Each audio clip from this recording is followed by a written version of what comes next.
Ladies and gentlemen, good morning.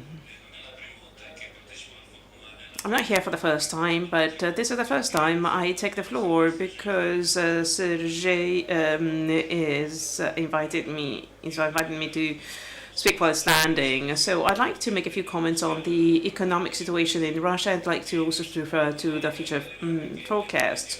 Let me just say that the trends that we had identified as of last year were perhaps a bit too optimistic. At the time, we had anticipated we've learned about the forecast of the World Bank, but in the following months that the forecast had been revised, and that revision was carried out when the ruble was being undervalued and devaluated, and the effects were already felt after the imposing of the sanctions. I'm not just talking about our forecasts being accurate or non-accurate. I think that what is important is to identify the beginning of a crisis so as to put an end to it and to start an anti-crisis policy. The slowdown on investment, the reduction of investment that started off in 2012 was the first sign pointing to the approaching of the crisis. In 2013, we saw negative trends prevailing. So investments were reduced by 1.2%, and basically over the past 4 years, investments have been constantly diminishing. Peak values or troughs actually, were achieved in January when inflation was as high as 4%. But at the end of the year, the inflation rate is probably going to be close to the one that we experienced on the previous year. Yesterday, President Putin, when talking at the Altai Forum, promised that it would be 12%, but certainly we are much concerned because last year already inflation reached double-digit levels, and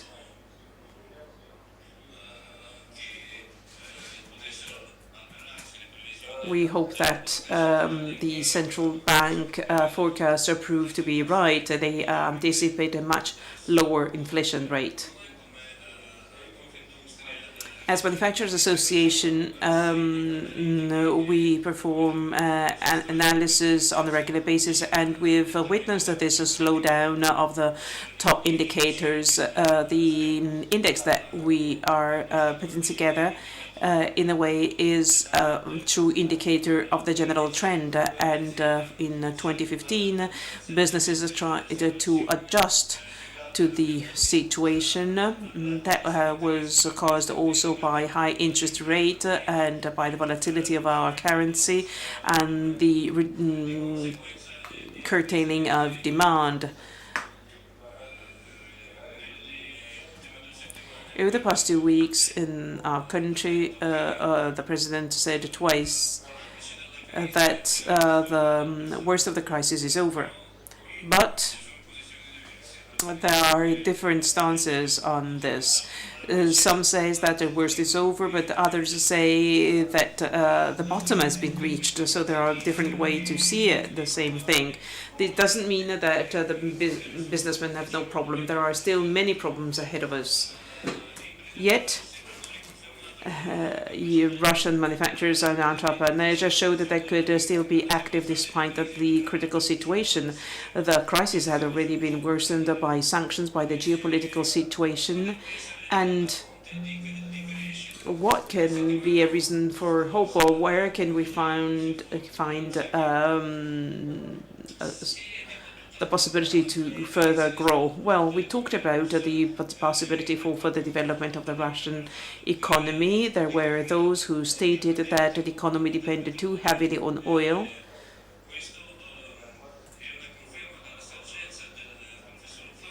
Professor Falico was extremely wise when he said that we had to focus on energy. As a matter of fact, the energy industry over the past few years not only kept its share,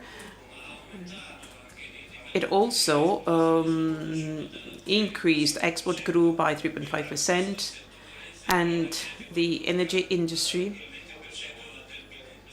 accounts for 20% of the Russian GDP. President Putin yesterday said that the energy companies are decreasing in number, yet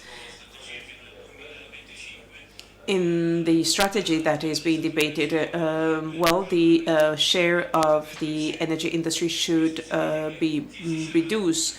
This will imply that there's going to be an important growth of different industries that are not directly connected to raw materials. The relaunch of economy requires major investments, but for the time being, investments are still inaccessible because sanctions are not imposed on central banks, but just on a number of state banks. But yet, they do also have negative repercussions on small to medium-sized enterprises, as also state banks were financing small to medium-sized enterprises in the past. As for the domestic sources of investment, I have to say that the interest rate is still pretty high. In August last, the average rate was exceeding 14% on loans, and if we compare that to the average in January, that was 20%, we can say that has been a slight improvement. Yet, whenever we think about a project that requires major investment, that this rate is absolutely far too high.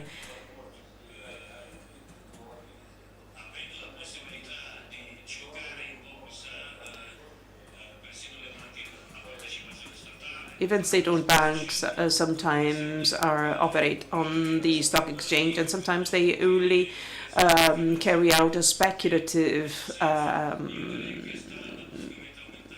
choices, and institutions are playing an ever greater role then to promote development. The Minister, Denis Manturov, has already said that last week and there were meetings were held to set up new development institutions. So, for example, the National Center for Export, supported by insurance companies and banks. Last week, a first meeting was held of a new cooperation to support SMEs. Nikita and myself are sitting the board of this new institution. So this is one of the tools that have been activated to counter the crisis. Many of such institutions yield loans sometimes at 5% as an interest rate vis-à-vis the 14% that is usually the interest rate offered by banks. So 5% is much lower. But these new institutions cannot compensate for the losses that were generated by the inaccessibility of loans from other banks in other areas.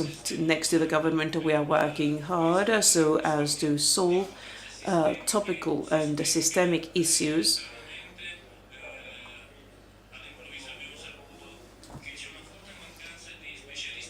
We understand that there's a lack of skilled personnel.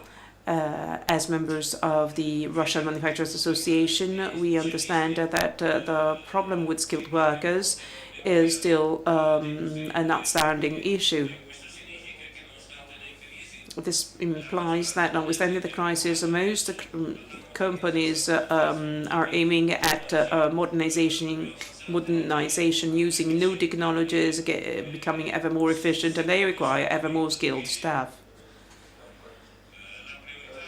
I believe that the priority which is attached to skilled workers is a further evidence of the fact that the manufacturers again are adopting ever more modern technologies. Then there are other problems that are connected to state insurance funds, mutual funds, and social security funds.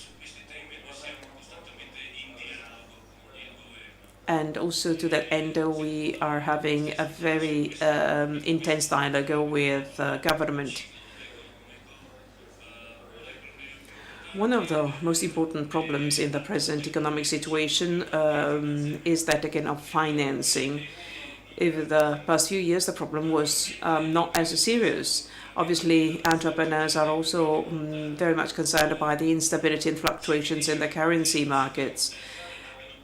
There are those who stated that the devaluation brought about certain earnings, and this is probably so for many companies, but you also have to consider that many companies have started retrofitting their companies, buying new technologies abroad. So this means that on the one hand they gained probably with the devaluation, and on the other hand they lost because they had to pay higher interest rates to pay for what they had bought. So now there's a strong corporate debt that requires, again, servicing the debt at a very high price.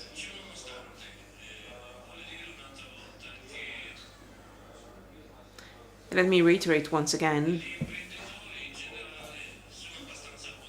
that entrepreneurs are pretty optimistic so far. Не только антикризисная программа правительства, о которой вчера в Gouvernements are adopting ever more measures to counter the crisis. Igor Shvalov referred to the decisions made by the government to counter the crisis. Now, and measures are also adopted by individual companies, and the greatest focus is on optimization of expenditures on outsourcing and other items. Let me highlight that less jobs are being created, but as for skilled workers, none is ever fired because finding skilled workers is very difficult also at a time of crisis. Actually, it is actually impossible to find new skilled workers. So despite the severity of the crisis, unfortunately, again, there's not enough skilled workers available.